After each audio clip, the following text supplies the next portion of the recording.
eu sou a Naira. Eu sou a Naira Scartesini Sena, ginecologista e obstetra formada pela Santa Casa, com faculdade na Santa Casa e residência pela Santa Casa. E se eu for pensar o que me mobilizou a fazer medicina, eu não sei exatamente pontuar em que momento que isso aconteceu. Porque eu sempre quis ser dentista, eu usei aparelho dentário muito tempo na vida. Então eu sempre pensei em ser dentista. Em algum momento já do colegial, ali dos 3 últimos anos preparatórios para prestar a prova, o vestibular, essa ideia mudou e eu decidi fazer medicina. Mas nunca tive médicos na família, enfim, isso não veio hereditariamente, veio naturalmente. E naquela época, não muito digital, eu tinha um calendário das provas de vestibular, uma cartolina, com todas as datas que eu tinha provas de vestibular distribuídas pelo país, porque daí você buscava quais são as universidades federais ou as universidades mais bem conceituadas no ensino médico do país e aonde eu vou prestar a prova. E assim você tinha que ir viajando de uma cidade para outra, se você se propunha a prestar provas fora do estado de São Paulo. E assim eu fiz um monte de prova, uma época muito emblemática, né, do vestibular, e os resultados vão saindo, então você vai vendo, nessa eu não passei, aquela eu fui para a segunda fase, a coisa vai evoluindo. Quando alguns resultados já tinham saído consolidados, eu fui aprovada numa faculdade particular em Campinas. Então eu me mudei para Campinas, e ainda esperando alguns resultados residuais, que demoravam algum tempo. Morei por um mês em Campinas, cursando a faculdade particular em Campinas, quando saiu o que era famoso na minha época, que era a 4ª lista da FUVEST. A gente prestava vestibular na mesma prova da FUVEST naquela época, e a 4ª lista era a última lista de chamada. Então as vagas rodavam, algumas pessoas saíam, mudavam de faculdade, e eles iam contabilizando as vagas que ainda restavam, e eles liberavam essa 4ª, que era a última lista. E aí eu fui chamada para cursar a medicina na Santa Casa. Então eu cheguei junto com a turma da 4ª lista, que era muito emblemática, porque as aulas da Santa Casa já tinham começado. Eu já tinha cursado um mês de medicina em Campinas nesse momento. Então eu cheguei com a turma da 4ª lista e aí a gente tinha uma preparação à parte. Como essa turma chegava, essa turma de alunos, eu acho que era em média uns 20 alunos, entre 15 a 20 alunos, se não me engano, se a minha memória não me falha. Esses alunos chegavam com as aulas da Santa Casa já iniciadas, então tendo um atraso de matérias que já tinham sido apresentadas para os alunos que estavam lá desde o princípio. Então, a gente tinha as aulas normais pela manhã, com os outros alunos da sala, a sala era composta por 100 alunos nessa época, e as aulas de reposição do que a gente havia perdido no período da tarde. Então, no período da tarde, a gente tinha um intensivão de reposição do que a gente perdeu dias ou nesse mês fora, por ter entrado na última lista de chamada. E é engraçadíssimo porque nesse núcleo da 4ª lista, eu fiz meus amigos que perduraram a faculdade inteira e perduram até hoje, cada um no seu caminho e na sua especialidade, uma mais diferente da outra. Porque ali a gente passava o dia inteiro literalmente estudando, no período da manhã com todo mundo e no período da tarde correndo atrás do atraso, do prejuízo. A proximidade era muito grande. E essa amizade se consolidou quando a gente começou a anatomia. Porque em anatomia você ficava no laboratório de anatomia e tinha que formar as bancadas para fazer a dissecção de alguma parte do corpo, no meu caso era uma perna. E daí nas bancadas iam se formando 4 alunos juntos. E por coincidência, ou não, esses alunos da 4ª lista ficaram mais próximos nas bancadas. E assim a gente foi estreitando a amizade num trabalho ali diário, muito delicado e muito extenso. A gente passava ali muitas horas fazendo aquele trabalho de dissecção e assim a gente ia se aproximando mais, conhecendo mais da história de um e do outro. E assim a gente seguiu a faculdade inteira eu com esse núcleo de amigos mais próximos que tinham iniciado a faculdade atrasados, entre aspas, comigo. E eles seguem comigo até hoje. E a faculdade, ela te traz uma porção de dúvidas, principalmente para quem não tem essa hereditariedade médica na família, né? Então, você começa a pensar, conforme você vai se aproximando do internato, você começa a pensar qual especialidade você vai querer fazer na residência. Então, qual especialidade é mais a sua cara? E aí eu passei por todas as áreas em absoluto. Primeiro eu comecei a gostar de pediatria, porque eu gostava muito de neonatologia, quer dizer, dos mais pequenininhos ali, dos bebezinhos recém-nascidos. Daí, enfim, esse encanto passou e eu passei em outra área, porque você vai rodando nas especialidades, então você vai tendo contato maior, mais íntimo com cada área, e daí você vai se encantando ou se desencantando com o que vai aparecendo. Daí, depois eu me encantei com ortopedia. E falei, nossa, ortopedia é muito legal, e tem a parte pediátrica, infantil. Me encantei com essa área, mas vi que ortopedia era uma área muito densa, ainda muito machista nessa época. Assim, difícil de pensar que como mulher eu teria que enfrentar toda essa dificuldade. Daí depois eu passei pela cirurgia e me encantei com a cirurgia vascular, que é uma área densa de formação, muito cansativa também. Daí eu passei pela urologia, me encantei pela urologia, mas falava assim, nossa, mas se eu já pensei que a ortopedia é uma área machista, imagine fazer urologia, né? Vou enfrentar, além das dificuldades naturais da formação, muitas outras dificuldades culturais. E assim a gente vai caminhando na faculdade, vai se encantando e também recebendo informações externas, né? Que área que ganha melhor em medicina hoje em dia? Então as pessoas falavam muito bem da dermatologia, porque acreditava-se se ganhar muito bem. Ou da radiologia, que também nessa época acreditava-se ganhar muito bem. Mas eu não me encantava por nenhuma das áreas que eram, assim, a menina dos olhos de todo mundo. E mais no final, eu diria que quando eu já estava no 6º ano da faculdade, eu passei na ginecologia e obstetrícia. E daí eu comecei já com mais conhecimento, porque você vai amadurecendo o seu conhecimento de como é o exercício da profissão, de como é o dia a dia. Quando você entra na faculdade, você tem uma visão muito romantizada do que você quer ser quando crescer. Então vou fazer a faculdade de medicina e eu vou ser médica quando crescer. Mas quando você vai transcorrendo os anos da faculdade, você vai entendendo o que é ser médica, como é o trabalho real, que você não vai terminar a faculdade, pegar a sua maletinha e sentar na porta do seu consultório, que você vai precisar de um tempo de treinamento, de um tempo de trabalho extenuante para que você desenvolva suas habilidades e crie um respeito e um conhecimento para poder atender no seu consultório, enfim, de que há uma trajetória.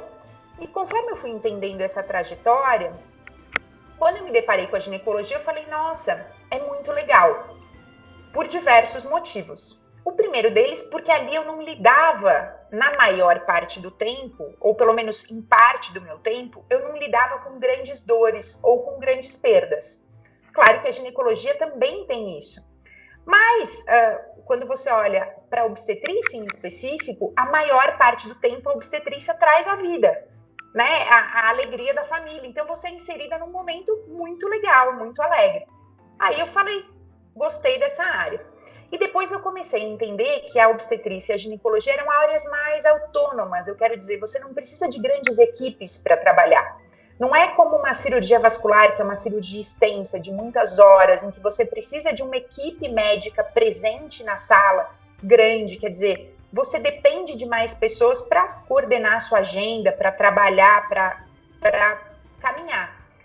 A ginecologia e a obstetrícia podiam ser muito pautadas na clínica do consultório e a parte cirúrgica que tinham, no meu interesse. Existem áreas extensas também cirúrgicas na ginecologia, como a oncogineco, mas ela não era meu interesse. Então, no meu foco de ginecologia geral, ou ginecologia endócrina, ou obstetrícia, o que tinha de procedimento cirúrgico eram procedimentos mais curtos, menores, em que você não dependia de equipes tão grandes, e isso me interessou também, por pensar que ia ser mais fácil caminhar sem carregar tantas pessoas junto. E assim, e por muitos outros detalhes e encantos, eu me propus a fazer ginecologia obstetrícia e prestei a minha prova de residência na Santa Casa, em outras instituições, passei na Santa Casa, foi uma alegria gigante. Quando eu passei na residência, eu tranquei a residência e fui seguir um outro sonho paralelo, que era uma vontade pessoal, que era ter uma experiência na Marinha do Brasil. Na verdade, quando eu prestei a prova para as organizações militares, eu não prestei só para a Marinha, eu prestei para todas as 3 forças. E eu fui aprovada na Marinha, que era a mais disputada, não me lembro agora, assim, em 3º lugar. Então, eu tinha uma facilidade de escolher para onde eu ia, muito maior, porque eu tinha uma aprovação, uma nota muito boa. Saí da faculdade de medicina, algumas faculdades são tributárias, ou eram naquela época. O que isso significa? Quer dizer, que essas faculdades, os meninos obrigatoriamente precisam passar por um processo seletivo das Forças Armadas. E dependendo da posição deles nessa prova, eles podem optar por não seguir nas Forças Armadas ou por seguir em 1 ano de serviço. É como se tivesse uma associação entre a formação médica e as Forças Armadas para que a gente prestasse algum tipo de serviço em conjunto com as Forças Armadas remunerado.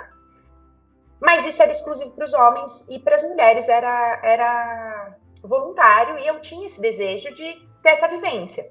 Então daí eu passei na residência, tranquei a residência, ao mesmo tempo a gente faz as provas das Forças Armadas. Eu passei no Exército e na Marinha, já nem me lembro mais da Aeronáutica, que era um processo que acontecia um pouco depois. Passei na Marinha com uma ótima colocação e daí escolhi ficar em São Paulo, ali no comando do 8º Distrito Naval, que fica ali na Vila Mariana. Mas o treinamento para poder seguir esse ano militar era no Rio de Janeiro. Então, me mudei para o Rio de Janeiro, para uma ilha de formação de oficiais, e ali eu fiquei por uns 2 meses, eu acho, nessa formação que não tinha nada a ver com medicina, que tinha treinamento físico, que tinha aprender sobre marinharia básica, sobre nós navais, sobre um monte de outras coisas. E eu segui esse ano, depois voltei do Rio de Janeiro, e daí sim exerci a medicina dentro da Marinha, acompanhava os treinamentos, como serviço médico e tudo mais. E daí, depois desse 1 ano de serviço militar, voltei para a residência e cumpri meus 3 anos de residência de ginecologia obstetrícia na Santa Casa. E foi uma longa trajetória de Santa Casa, foram 6 anos de faculdade, 3 anos de residência. Foi um tempo muito grande que eu pude absorver muito da instituição e conviver com muitos professores que eu admirava ou que eu me espelhava, e criar amizades que eu cultivo até hoje, tanto na ginecologia e na obstetrícia, quanto na faculdade mesmo. E daí cada amigo toma o seu rumo, você vai vendo um amigo se formar ortopedista, outro infectologista, outro intensivista, e conforme você vai envelhecendo na profissão, você vai vendo que isso é muito rico, porque é muito bom quando você tem que discutir um caso, você poder ir atrás dos seus amigos para discutir, para tirar alguma dúvida, para indicar um paciente ou para fazer algum tratamento conjunto, se tiver necessidade e tudo mais. Daí, enfim, seguindo a profissão médica, e o meu objetivo maior era ter o meu consultório, que eu não lembro exatamente em que ano eu conquistei o meu consultório, criei o meu próprio consultório, mas eu acho que foi em meados de 2015, se eu não me engano. Ou antes, talvez, eu não me lembro. Daí a gente se deparou com a pandemia. E a pandemia veio para quem trabalhava com consultório em ginecologia obstetrícia, quer dizer, eu nem concebia o que era teleatendimento antes da pandemia vir. Porque para mim o atendimento era, e assim a gente foi formado durante a nossa faculdade, o atendimento era o contato físico, era aquela conversa cara a cara, era pôr a mão no paciente, que a gente tanto falava na Santa.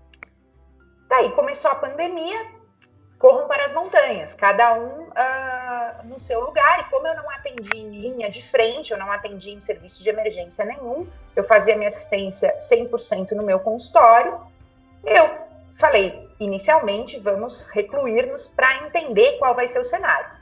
Mas mesmo reclusa, na primeira ou na segunda semana de pandemia, as minhas pacientes seguiam me procurando. Imagina, eu só trabalhava com consultório, só entre muitas aspas. Quer dizer, é um volume de atendimento muito grande de pacientes em diferentes estágios, né? Algumas que têm mais antecedência de resolver aquele tratamento ou de iniciar determinada medicação, outras que estão em acompanhamento obstétrico e tantas outras coisas. Então, não tem como você dar grande intervalo de conversa com essas pacientes. E, naturalmente, o teleatendimento começou, para mim, por uma necessidade. Então, eu comecei a entender que eu precisava responder para aquelas pacientes via WhatsApp, que às vezes era melhor eu gravar um áudio para que ela entendesse melhor aquela explicação, que às vezes era melhor eu marcar um horário para conversar com ela, porque eu precisava fazer determinadas trocas. E, ao mesmo tempo que isso foi acontecendo para mim organicamente, as pessoas começaram a falar sobre teleatendimento. O que era teleatendimento, e isso foi regulamentado pelo governo na época, então o teleatendimento se tornou possível justamente por uma medida emergencial do que a pandemia nos trouxe, que ninguém tinha vivido antes. Daí eu comecei a entender que o que eu fazia era teleatendimento e eu própria regulamentar a minha forma de atender. Então, criar meios de atender essas pacientes à distância, com ferramentas digitais, ampliar as minhas possibilidades de comunicação com elas, estreitar os laços e me tornar próxima e conectada dessa paciente, mesmo com uma distância física. E aí eu digo que a pandemia trouxe muitos problemas para todos nós, mas para mim ela trouxe esse ponto muito positivo, que foi uma habilidade pessoal desenvolvida de como que eu vou seguir trabalhando sem exposição desnecessária, mas seguir assistindo minhas pacientes, me conectando com elas e tendo a mesma resolutividade que eu tinha antes. O teleatendimento começou a funcionar muito bem para mim. Na época eu criei uma pesquisa pós-atendimento, eu mandava um link para essas pacientes me responderem o que elas tinham achado do atendimento, para que eu pudesse, mesmo que anonimamente, para que eu pudesse extrair esses dados e ir moldando a forma de me comunicar com elas que fosse mais resolutivo. E daí muitos podem pensar assim, mas como que você faz teleatendimento com ginecologia obstetrícia? Né? Você não está ali, você não examina a paciente. E eu acho que a Santa Casa tem muito desse alicerce para eu ter desenvolvido isso, que é desenvolver uma escuta ativa, né? Uma escuta mais aberta, investir mais do meu tempo para ouvir mais o que essa paciente me traz de sintoma, de desconforto, de sensação, de modificação notada por ela. Então, foi aguçar mais esse sentido da escuta e da entrevista, de como questioná-la para que eu pudesse extrair a informação que eu precisava sobre aquela secreção, sobre aquela mudança do ciclo, sobre aquela dor, sem que eu tivesse com ela presencialmente e como conduzir depois. Porque se você não viu ela presencialmente, você precisa se aproximar mais dela para poder conduzi-la depois, para poder entender se aquele tratamento estava funcionando ou não. E assim, eu atendia a paciente num dia, no dia seguinte eu mandava mensagem para saber como que ela estava, ou 2 dias depois eu pedia para que ela me escrevesse, para eu saber se aquele sintoma estava melhorando com o tratamento e tudo mais. Então eu fui lapidando a minha forma, muito baseada na clínica, de teleatender. As coisas começaram a voltar depois da pandemia, e eu falei assim, mas eu gosto tanto de teleatender, e para as minhas pacientes funcionou tão bem, eu já recebi pacientes novas nesse modelo, que eu não penso em voltar a atender presencialmente. Então, eu segui atendendo por teleatendimento, mas já com muito mais flexibilidade para receber essas pacientes para exames físicos presenciais, ou complementações do teleatendimento, com algum procedimento e tudo mais. E a gente seguiu caminhando a vida, e meu marido recebeu uma proposta de transferência do trabalho, que na época era em São Paulo, para Guadalajara, que é uma cidade do México. E daí a gente pensou assim, em qualquer outro momento, antes da pandemia, isso não seria possível, porque eu ainda não falava espanhol na época, não vou poder exercer a medicina lá. Mas agora porque eu já atendo por teleatendimento, eu já agendo os exames físicos em períodos específicos para ver essas pacientes, E isso já funciona bem há alguns anos. Então, vamos ver como que isso vai funcionar de lá, sabendo que eu ia ter que voltar para o Brasil mais vezes e que a gente ia precisar se organizar financeiramente, estruturalmente como família por isso. Para cá viemos e aqui estamos já há 2 anos e eu sigo trabalhando, atendendo por teleatendimento normalmente e regressando para o Brasil a cada 3 meses mais ou menos para ver minhas pacientes que querem me ver presencialmente ou que precisam fazer o exame físico presencial. E isso tem funcionado muito bem para mim, assim, foi uma forma de mudar o meu jeito de pensar, encarar a medicina, de me conectar mais com as minhas pacientes, mais do que eu achava que eu me conectava atendendo naquela toada mais intensa do consultório, de ativar meus contatos dos meus colegas, que claro, eu tenho 2 colegas de formação que me auxiliam quando eu tenho algum caso de urgência ou que precise de um atendimento emergencial, que são raros, mas que acontecem, e elas estão lá no Brasil, não para atender comigo, mas para atender os pacientes delas, mas eu sei que elas estão conectadas comigo se eu preciso que elas me deem algum respaldo. E assim eu digo que a Santa Casa fez o alicerce e a pandemia deu aquele empurrãozinho para que eu conseguisse reentender a forma de exercer a medicina e fazer com que ela funcionasse bem para mim de outro jeito, de um jeito diferente, que não foi bem o jeito que eu aprendi, mas que foi o jeito que eu aprendi, porque a gente aprende muito na Santa Casa a valorizar a clínica médica, o contato com o paciente. A gente só não sabia, naquela época da formação, que era possível eu fazer isso com a escuta, ou eu usar mais o digital para fazer isso, até porque na época que eu me formei a gente nem tinha esses recursos que a gente tem hoje. Na Cidade do México, bom, quando eu vim para o México, eu não conhecia o México, eu não falava espanhol, eu nunca tinha vindo nem para Cancún turisticamente. Então, para mim foi toda uma novidade, e quando a gente chegou aqui, claro, leva um tempo até você organizar um pouco a sua vida depois que você muda de país. Inclusive burocraticamente, né? Assim, com os móveis, a internet, a documentação e tudo mais. Logo depois que a gente tinha organizado um pouco a vida, a gente conversou, eu e meu marido, e falou assim, bom, vamos se propor a conhecer o país que a gente mora. Afinal de contas, a gente não sabe quanto tempo a gente vai morar aqui. Então, eu noto que hoje em dia a gente viaja mais pelo México do que eu propriamente viajava pelo Brasil num curto espaço de tempo. E recentemente eu tive a oportunidade de conhecer a Cidade do México, porque antes eu só tinha passado por lá no aeroporto, né? Todos os meus voos Guadalajara, Brasil, passam pela Cidade do México, mas eu não conhecia a cidade. E a Cidade do México tem muitos museus, assim, dos mais diferentes tipos da história. O México, culturalmente, historicamente, tem um grande legado, e tem alguns museus exclusivos de muralistas. Então, lá foi a primeira vez que eu pude entrar em contato com essa cultura muralista aqui. Mas eu tinha pouquíssimo conhecimento sobre o México antes de efetivamente vir morar aqui. Eu não exerço a medicina aqui profissionalmente, mas eu tenho minha rede de amigas, né? Conforme você vai criando suas amizades aqui no país, elas sabem que você é médica, vira e mexe, uma vizinha quer tirar uma dúvida, ou uma amiga comenta alguma coisa, ou você convive com outras questões de saúde de pessoas conhecidas aqui. Então, agora eu consigo comparar um pouco socialmente com o México. Acho que uma grande diferença que a gente tem do Brasil ao México é a facilidade de assistência à saúde por custo.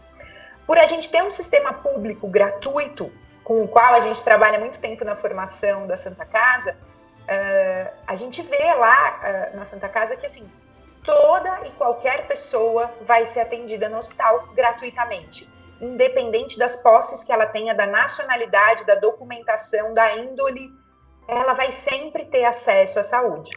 E aqui a saúde tem um custo, como na grande maioria dos outros países no mundo.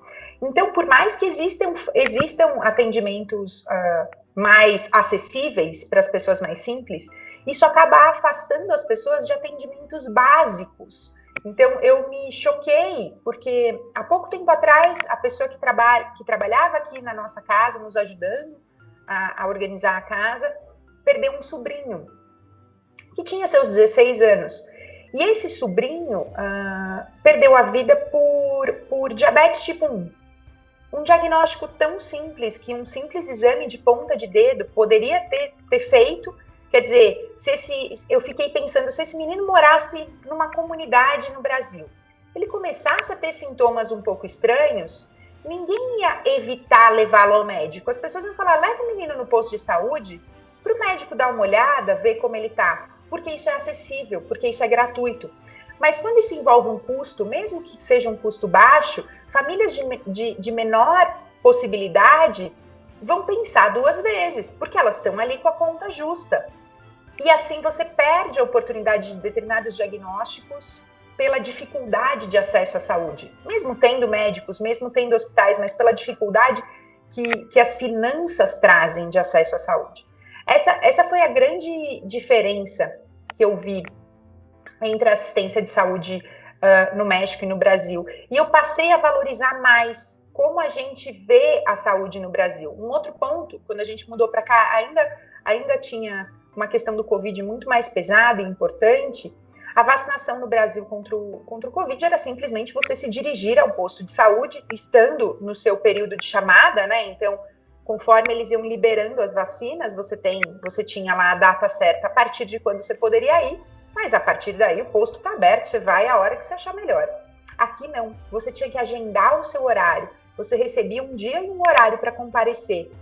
Que parece simples, mas que é tão complicado, porque isso afasta também as pessoas da vacinação ou da assistência. A pessoa pode ter um outro compromisso naquele dia, não entender a importância daquela vacina, ou ter um contratempo, um imprevisto, e ter que reagendar, quer dizer, tendo contato com uma outra experiência, uma vivência real, porque uma coisa é você visitar, você viver nele, e se deparar com os problemas do dia a dia. Eu valorizo muito mais a assistência de saúde que a gente tem no Brasil, e com todos os seus defeitos, ela tem muito valor por ser assim tão plural, por ser tão dispersa entre a sociedade, tão acessível.